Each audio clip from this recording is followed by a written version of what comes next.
For today's video, we are going to do an exercise. Vikings pending free agents. Thumbs up, thumbs down, yay or nay, bring them back or no.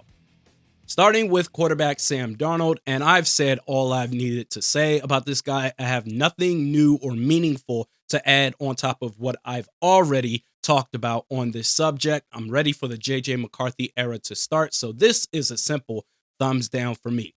Running back Cam Akers. Between him and Aaron Jones, who's also a free agent, whoever is willing to return to the Vikings at a team-friendly deal for RB2, because at this stage in his career, Aaron Jones, he's no longer a quality RB1, probably solid as an RB2. Cam Akers has always been an RB2.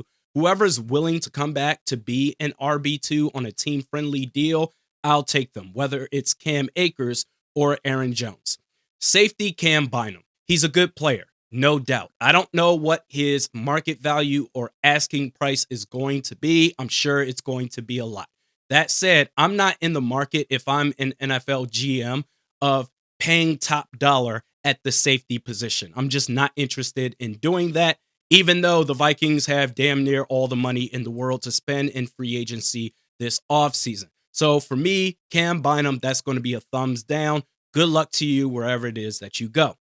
D-tackle Jonathan Ballard. As a depth piece, absolutely. If he wants to be a starter, then no thanks. So as a depth piece, I will say thumbs up.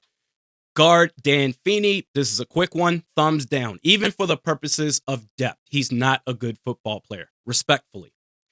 Cornerback Stephon Gilmore. And we can lump Shaq Griffin into this conversation as well. Shaq Griffin, he's going to be 30 years old next year. Gilmore, 35. Gilmore might actually retire, but it's clear that at this position, cornerback, it's time to get younger. It's also clear that the reason why Brian Flores almost exclusively ran zone coverage is because he doesn't have the cornerbacks to be able to play man coverage. So you need fresh legs at the cornerback position.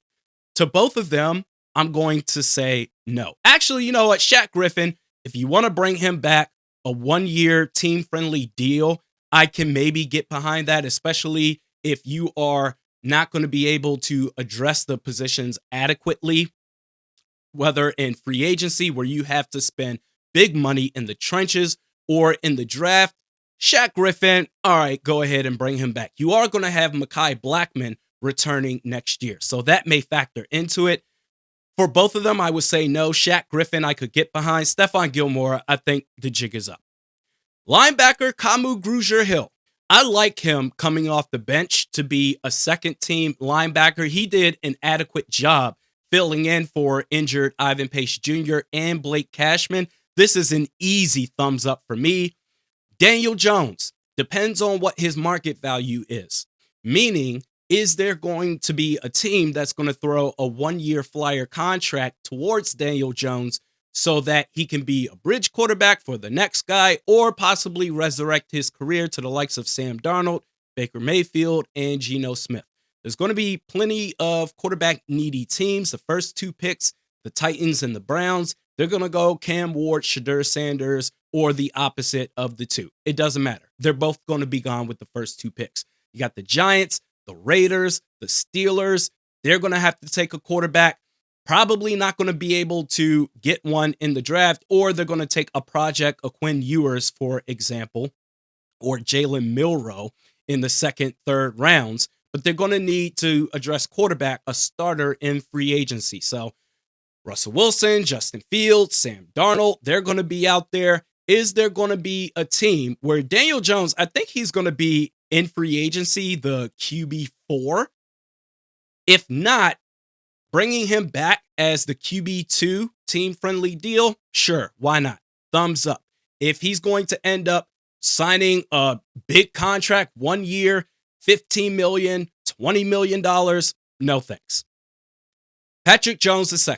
I would love for the Vikings to bring him back. Unfortunately for Minnesota, he has earned the right to be a starter, and the room for that is just not here with the Vikings. So whether you have a thumbs up or thumbs down, PJ2, he's gone either way. Brandon Powell, sure, why not? David Kessenberry, absolutely not. Even for the sake of depth, thumbs down. Dalton Reisner, for depth, Sure. If he still wants to be a starter, no. Thumbs down. Cam Robinson. As much as I have fantasized about the idea of Minnesota bringing him back to play guard because he certainly has the size for it, I have since accepted the reality that that's just not in the cards for Minnesota, that he played too well filling in for Christian Darrisaw, that he's going to have a strong market to play left tackle elsewhere. He might be left tackle 1 in free agency. Crazy. So whether you have thumbs up, thumbs down, he's gone. Trent Sherfield, sure, why not? Jerry Tillery for a depth piece, absolutely. Byron Murphy Jr., this is where things get interesting. He started off slow this past season, but then picked up and had some great moments for the rest of the year. That he's going to be 27 next season. He brings leadership. You don't necessarily, especially if you're going to lose Shaq and Stephon Gilmore to nuke the whole cornerback position, and you got to start all over with nothing but young guys. I think the leadership that he brings on top of his play is worth bringing him back. But again, just like with anybody, it depends on the money, man. If he wants to break the bank, then I would probably have to pass, especially if he's going to stand in the way of signing Drew Dahlman or Will Freeze or Milton Williams, players that you need to add in the trenches. So I'm going to say thumbs up, tentatively, depending on the money. Fabian Moreau, sure, why not? Nick Mullins, if Daniel Jones is not going to be your backup next year, sure. Johnny Munt, okay, I guess I wouldn't be opposed to it. And Jihad Ward as a depth piece, absolutely. I'm going to give a thumbs up on that as well. Let me know your thoughts in the comments section below on these unrestricted pending free agents for the Minnesota Vikings. We are going to get to today's mock draft after this brief message. Today's video sponsor is BetterHelp. I myself have dealt with depression and anxiety for most of my life, feeling like a failure, always worried about how I'm going to screw up the next thing that I do, and it was debilitating. I rarely felt good about myself, and my therapist at the time helped me realize that when I would feel those things, that I was operating in the mindset of a championship bout, that everything I participated in, I felt the need to be perfect. One mistake would send me into a spiral, completely disregarding all the good things that I had done.